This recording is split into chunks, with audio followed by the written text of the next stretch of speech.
السلام علیکم ورحمۃ اللہ وبرکاتہ۔ ایک مسئلہ یہ کہ گھر میں جو موٹر سائیکل ہوتی ہیں، کاریں ہوتی ہیں، اور اسی طریقے سے کچھ لوگ جو ہے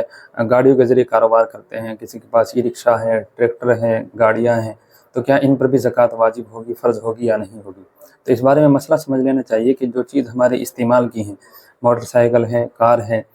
اسکوٹر ہے، اسکوٹی ہے، یہ ساری چیزیں چونکہ آدمی خود استعمال کرتا ہے تو ان پر کوئی زکوٰۃ نہیں ہے،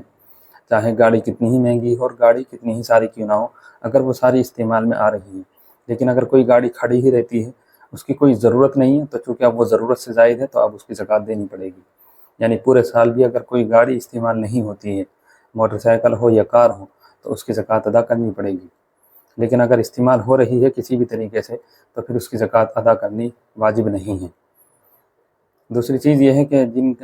گاڑیوں کے ذریعے سے ہم کاروبار کرتے ہیں، ٹریکٹر چلاتے ہیں یا اسی طریقے سے ٹرک چلاتے ہیں، گاڑیاں چلاتے ہیں، ای رکشہ چلاتے ہیں، تو یہ چونکہ ہمارے لیے کاروبار کا ذریعہ تو ہیں، لیکن ہم ان چیزوں کی تجارت نہیں کرتے ہیں، تو اس لیے ان گاڑیوں پر تو زکوٰۃ فرض نہیں ہوگی، بلکہ ان سے جو آمدنی ہوگی اس پر زکوٰۃ فرض ہوگی۔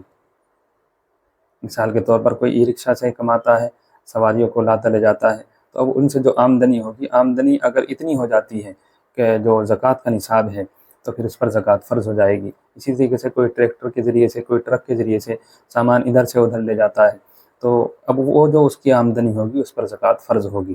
ٹریکٹر چاہے کتنے ہی ہوں، ٹرک چاہے کتنے ہوں، اسی طریقے سے کوئی اور گاڑی ہے جس کے ذریعے سے وہ کاروبار کرتا ہے اور سامان کو ادھر سے ادھر منتقل کرتا ہے، یا بس ہے جو سواری کی ہے، تو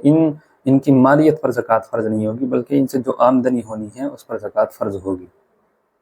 اسی طرح اگر کسی کے پاس موبائل ہے، چاہے موبائل کتنا ہی قیمتی کیوں نہ ہو، جس کو وہ استعمال کر رہا ہے، تو موبائل پر بھی زکوٰۃ فرض نہیں ہوتی ہے۔